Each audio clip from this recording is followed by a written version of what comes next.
El 3 de mayo salí del trabajo a eso de las 6, como siempre. Subí al coche y ahí estaba, un collar de cuero, simple, con un pequeño dije metálico. No era mío. Tampoco era de Laura. Y lo sé porque si hay algo que detesta mi mujer son los accesorios masculinos con aires de macarra, como ella los llama. Me quedé mirándolo unos segundos, como si fuera una especie de prueba olvidada en la escena de un crimen. No era gran cosa, pero ese detalle, tan fuera de lugar en mi mundo ordenado, me golpeó como un martillo. Tenía polvo, como si llevase ahí varios días. Justo debajo del asiento del copiloto, donde Laura se sienta cada vez que me acompaña a algún sitio. Pensé en preguntarle directamente, pero algo en mi estómago dijo espera. Me bajé del coche, lo guardé en la guantera y conduje a casa con el corazón acelerado. Todo el trayecto me lo pasé repasando mentalmente los últimos días, buscando cualquier pista. ¿Quién había estado en mi coche además de ella? ¿Algún amigo? ¿Su hermano? ¿Un compañero del trabajo? Nada tenía sentido. Al llegar, ella estaba en la cocina cortando verduras, con la radio puesta como si fuera una tarde cualquiera. Me saludó con un beso, me preguntó qué tal el día. Todo parecía normal, demasiado normal. Esa noche cenamos, vimos una serie que a ella le encanta pero que a mí me aburre, y nos acostamos sin decir gran cosa. Pero yo no dormí. No por el collar en sí, sino por lo que empezó a representar en mi cabeza. Era una grieta. Una grieta pequeña, pero en una pared que yo creía sólida. Y cuando encuentras la primera grieta, empiezas a buscar más. Esperé 4 días antes de hacer algo, no porque fuese paciente, sino porque no sabía por dónde empezar. No tenía pruebas, solo un puto collar de cuero que no decía nada por sí solo. Pero empecé a observar. Cambié la hora a la que salía de casa, fingí quedarme dormido una mañana solo para ver su rutina sin mí, y eso me llevó a algo raro. Ella no desayunó en casa como siempre hacía, se vistió rápido, revisó su bolso 2 veces, y en lugar de su chaqueta de siempre, eligió una que no usaba desde hacía meses, como si quisiera verse distinta. Luego se maquilló más de lo normal, algo que no hacía ni para ir a la oficina. Cuando salió por la puerta, me levanté, me vestí y la seguí en coche. No fue algo que planeé, fue casi automático, como cuando ves humo y vas a ver si hay fuego. Tomó el metro en Sol, bajó 2 estaciones después, caminó 3 calles y entró en un hotel de 3 estrellas. No había maletas, no había conferencia, no había nada que justificara su presencia allí un miércoles a las 10 de la mañana. Me quedé en el coche 1 hora, quizás un poco más. Cuando salió, iba sola, pero se había recogido el pelo y llevaba los tacones en la mano como si le dolieran los pies. En ese momento, no necesitaba ver más. No hacía falta que un detective me mostrara fotos. La imagen de ella saliendo de ese sitio, con esa cara tranquila, como si no hubiese roto nada, fue suficiente. Esa noche no dije nada. Me senté a cenar con ella como si todo estuviera bien, pero era como si todo lo que decía rebotara contra una pared que yo mismo había levantado en las últimas horas. Habló del trabajo, de una compañera nueva que parecía insoportable, de una serie que quería empezar a ver. Yo asentía, decía o sí cuando tocaba, pero no podía dejar de pensar en lo fácil que le salía mentir. No sé si siempre fue así o si se volvió así con el tiempo, pero la seguridad con la que me miraba me dejaba helado. El jueves, volví al hotel. Esta vez entré. Fui directamente a la recepción y le pregunté al recepcionista si podía ayudarme. Le dije que sospechaba que mi mujer me estaba engañando y que creía que usaba ese hotel. El tipo me miró con una mezcla de lástima y cansancio, y luego dijo que no podía darme información, que era contra la política del hotel. Le ofrecí dinero, nada exagerado, pero suficiente para que dudara. A los 2 minutos, me pidió el nombre que creía que ella podía estar usando. Le di su nombre, el mío, incluso uno falso que una vez usó en una reserva de Airbnb. Finalmente, con el tercero, levantó una ceja. No dijo nada, pero fue suficiente. No me dijo que sí, pero tampoco me dijo que no. Me fui de allí sabiendo que había acertado. El viernes ella salió a las 9, dijo que tenía una reunión con un cliente difícil. Yo tenía el día libre. Fui directo al hotel. Me senté en el coche, encendí la radio y esperé. A las 9:45 la vi llegar.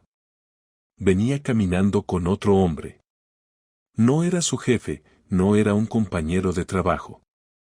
No era nadie que yo conociera. Era más joven que ella, eso seguro. Tenía el pelo corto, una mochila al hombro, ropa informal. Caminaban cerca, pero sin tocarse, como si intentaran no llamar la atención. Ella miró hacia los lados antes de entrar, pero no me vio. Yo tenía las ventanas tintadas y no me moví ni un centímetro. Estuvieron dentro 2 horas y media.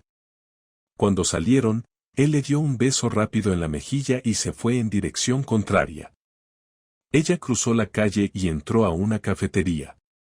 Yo salí del coche y la seguí. Entré detrás de ella, me senté en la mesa más alejada. Ella pidió un café y sacó el móvil. Vi cómo escribía algo rápido, sonreía sola, luego miraba por la ventana. Tenía esa expresión tranquila, relajada. Esa misma cara que pone cuando cree que todo está bajo control. Pensé en acercarme, en decirle algo ahí mismo, pero me quedé quieto. Quería ver hasta dónde llegaba su teatro. Esa noche, cuando llegó a casa, volvió a contarme su historia del cliente difícil. Esta vez añadió detalles, que era un tipo que no paraba de hablar, que parecía no saber lo que quería, que al final terminaron tomando un café porque la reunión se alargó. No sé si esperaba que yo me sintiera orgulloso por su paciencia, pero lo dijo como si esperara un aplauso. Yo solo la miré y dije vaya día. Ella sintió, me besó la frente y fue a cambiarse. A las 3 de la madrugada, no podía dormir. Fui al salón y me senté en el sofá con el collar en la mano. No sé por qué lo saqué de la guantera. Solo lo tenía ahí, en la palma, como si fuera un trozo de algo mucho más grande. El mismo collar que ese imbécil llevaba al salir del hotel. Lo reconocí de inmediato. No es que fuera único, pero lo vi colgando de su cuello mientras se despedía de ella. Ahí supe que no había más dudas, ni espacio para explicaciones absurdas. Lo que venía ahora sería otra historia.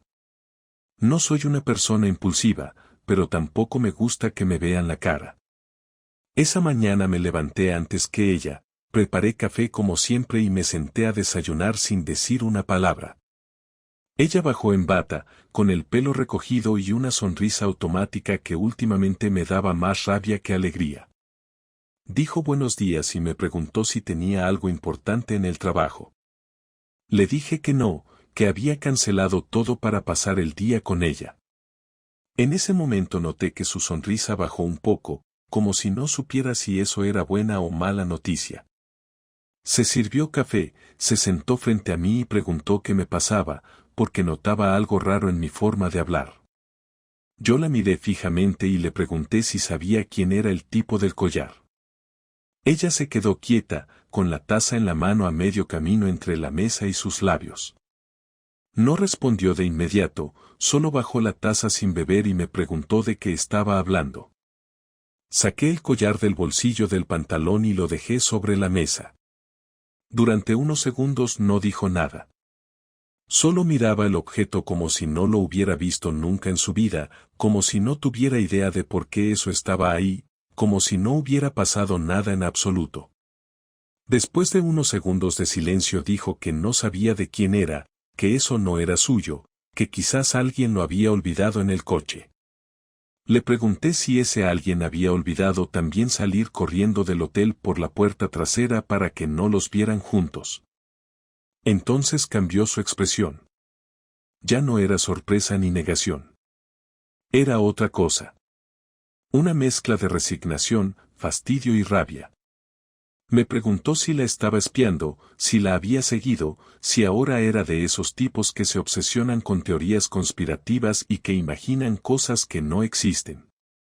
Le respondí que no tenía que imaginar nada, que la había visto entrar al hotel, que la había visto salir con él, que lo había reconocido por ese collar que ahora tenía delante.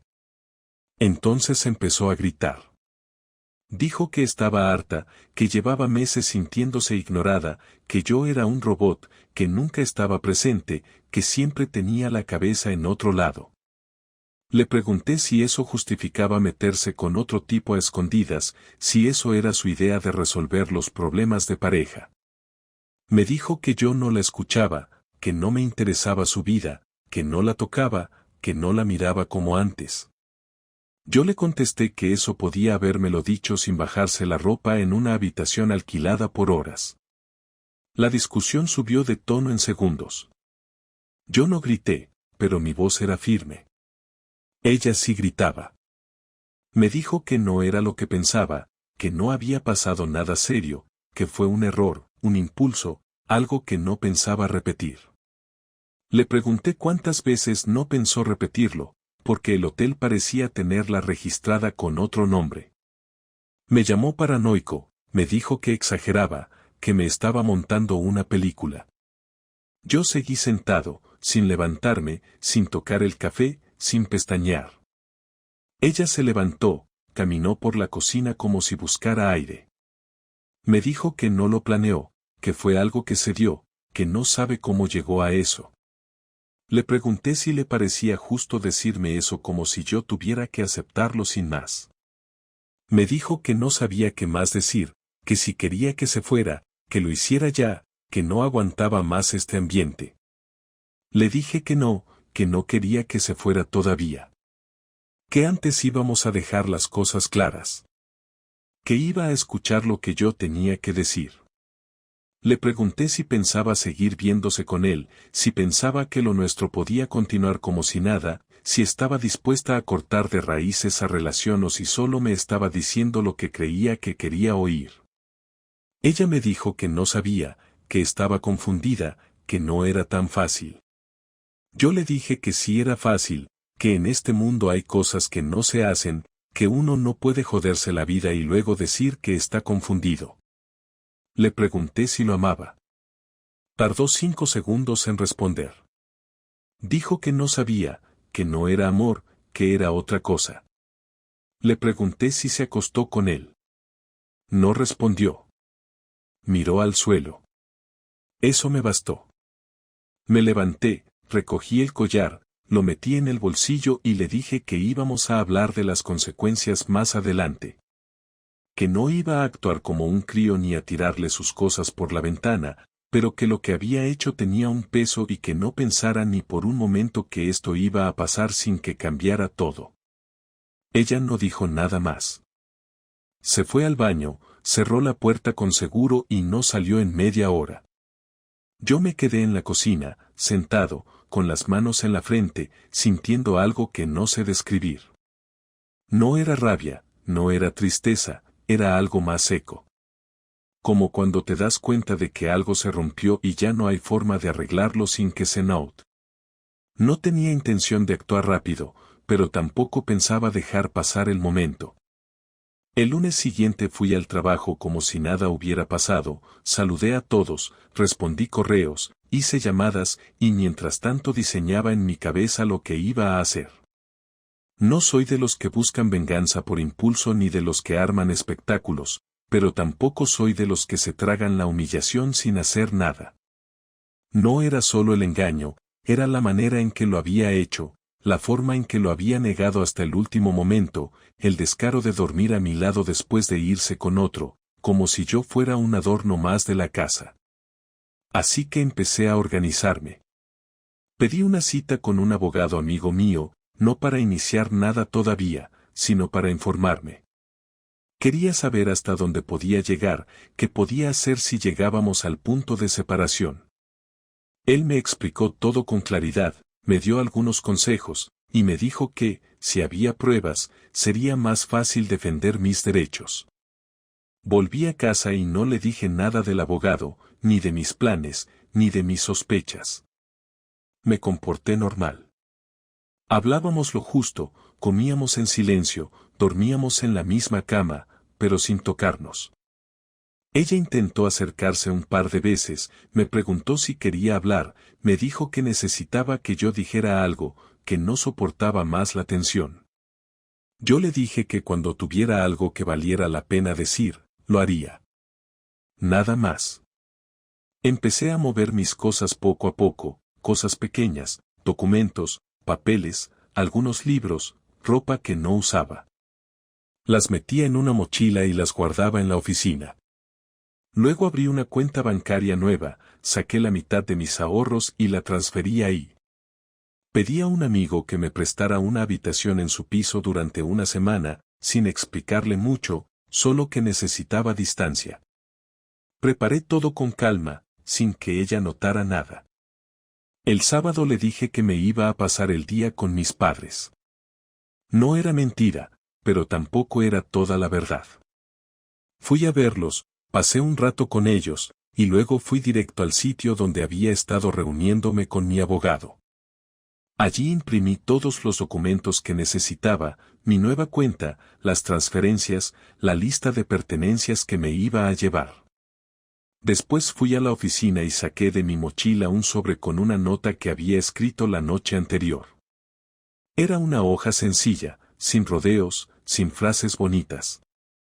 Le decía que sabía todo, que no había vuelta atrás, que me iba por un tiempo, que necesitaba espacio, que pronto recibiría noticias formales. Dejé la nota sobre la mesa del salón, junto al collar, y salí sin hacer ruido. Esa noche me quedé en casa de mi amigo. No dormí mucho, pero al menos no sentía esa presión constante en el pecho que me acompañaba desde hacía días. Al día siguiente ella me escribió 3 mensajes seguidos. Que dónde estaba, que por qué me había ido sin decir nada, que si estaba bien. No respondí. Llamó 2 veces, tampoco contesté. A las 6 de la tarde le envié un mensaje que decía que necesitaba tiempo y que ya hablaríamos. Me respondió con un pero ¿qué estás haciendo? Y después nada más. Lo siguiente fue el correo que le envié a su jefe. Fue una decisión fría, sí, pero no injusta. Le expliqué que había motivos personales por los cuales me veía obligado a informar de una situación que podría afectar la dinámica laboral de su equipo. Le adjunté una copia del registro del hotel, que conseguí gracias a un contacto que trabaja allí, y una foto que tomé desde el coche cuando los vi salir. No necesitaba más. No pedía que la echaran, no pedía represalias, solo quería que supieran con quién estaban tratando. Y lo supieron. Días después, supe por una amiga en común que ella había tenido una conversación tensa con su jefe, que la estaban observando de cerca, que algo había cambiado. Yo no dije nada, seguí con mi rutina, como si no pasara nada. Luego vino la segunda parte. Organicé una cena en casa de mis padres, invité a toda la familia. Les dije que tenía algo importante que contarles. Ella también estaba invitada, pero no se lo dije hasta el mismo día, una hora antes. Se sorprendió, pero fue. Cuando llegó, todos estaban ya sentados. La recibieron con cariño, pero con esa tensión que se siente cuando alguien no encaja del todo. Empecé a hablar, agradecí a todos por venir, y luego solté la bomba. Dije que me iba a separar, que había descubierto una traición, que necesitaba empezar de nuevo. Nadie dijo nada por un momento. Luego mi hermana me preguntó si estaba seguro. Asentí. Mi padre bajó la cabeza. Mi madre se levantó, me abrazó, y le dijo a Laura que esperaba que tuviera muy buenas razones. Ella no contestó. Comió en silencio, sin levantar la mirada. Cuando terminó la cena, se fue sin despedirse. Esa noche no volví a casa.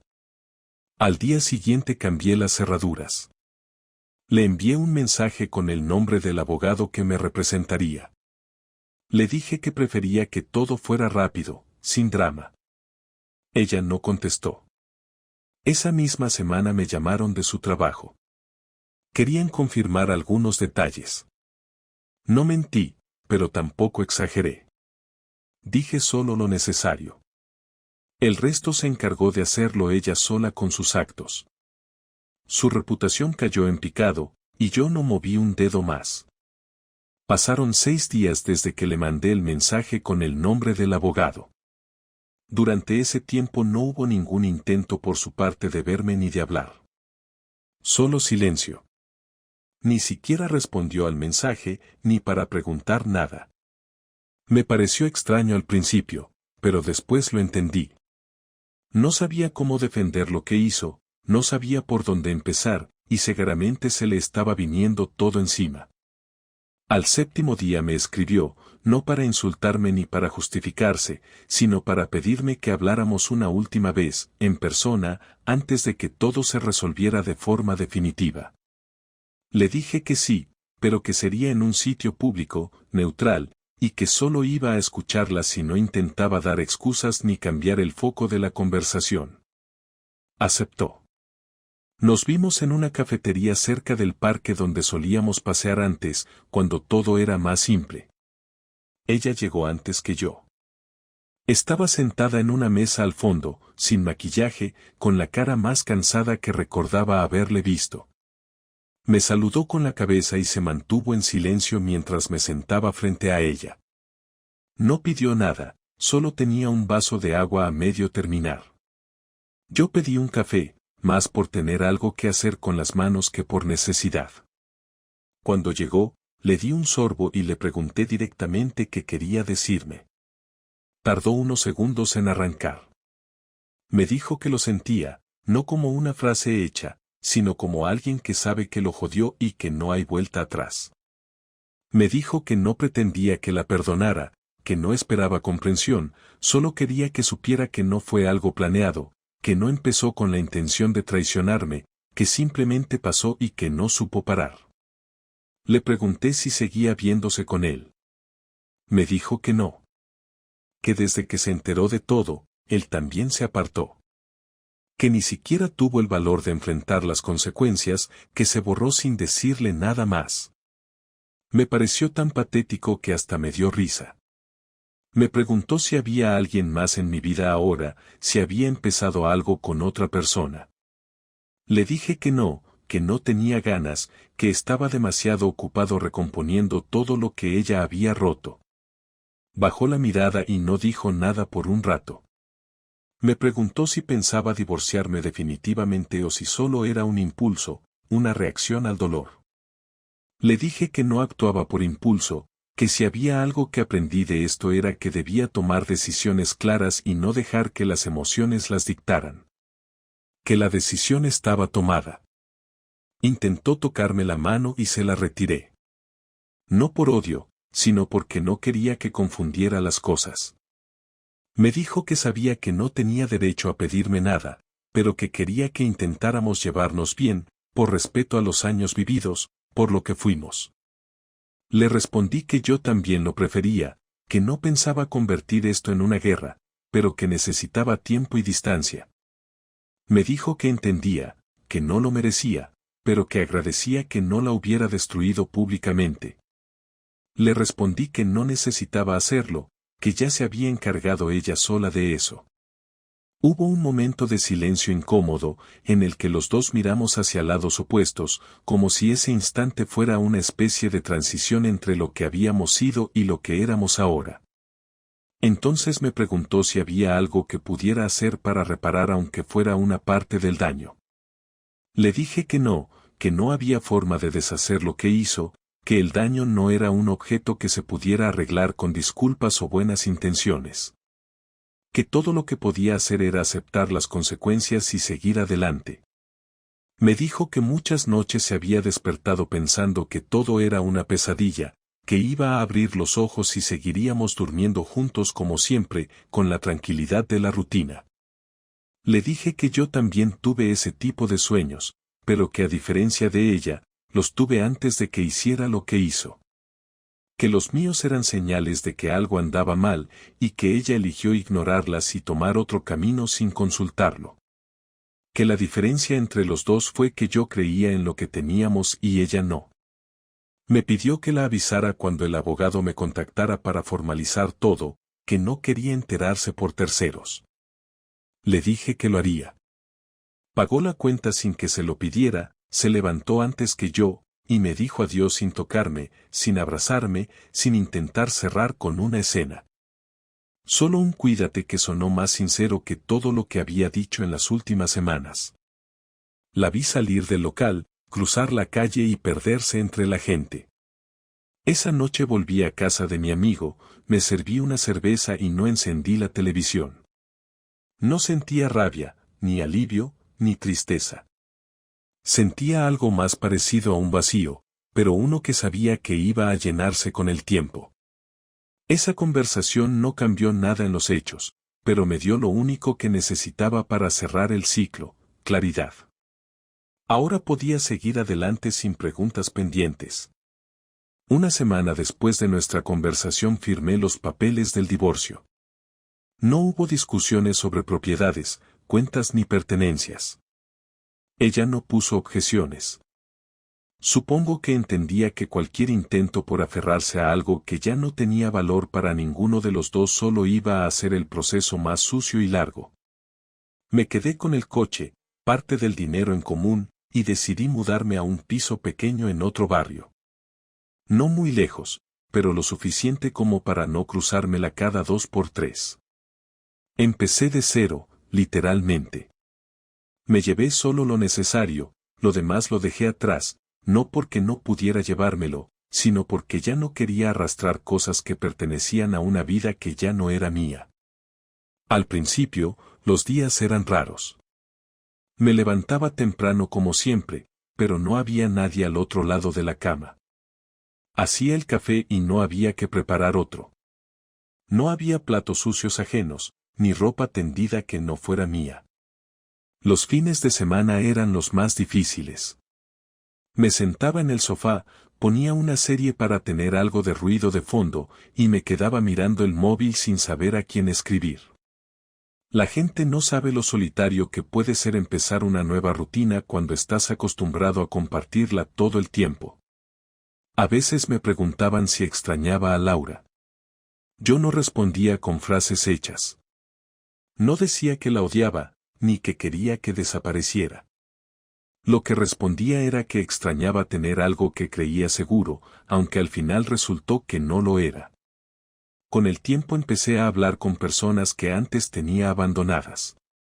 Compañeros de la universidad, primos con los que solo hablaba en Navidad, incluso antiguos colegas de trabajos anteriores. Descubrí que no era el único que había pasado por algo así, que muchos simplemente no lo dicen, pero cargan con historias parecidas.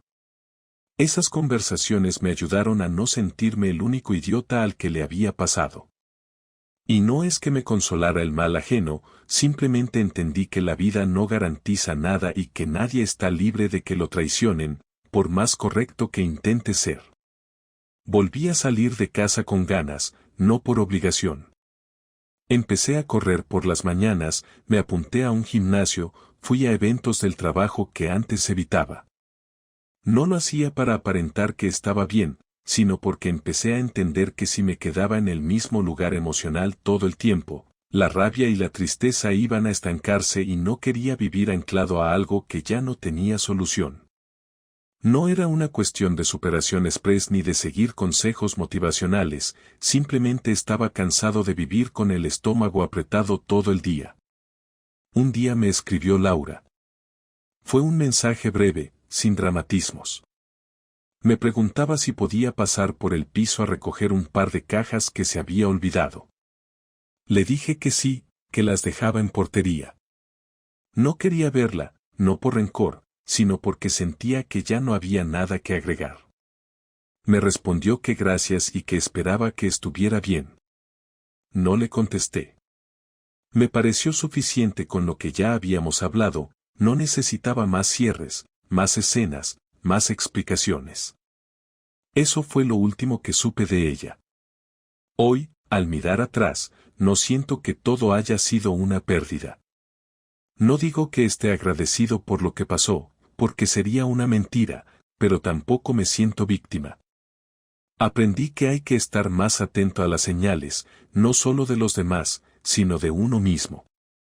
Aprendí que evitar conversaciones incómodas no ayuda, que dejar pasar cosas por comodidad a veces te lleva directo al desastre. Y también aprendí que se puede reconstruir la vida, que no hay edad para empezar de nuevo ni momento perfecto para hacerlo. Solo hace falta decisión y algo de paciencia.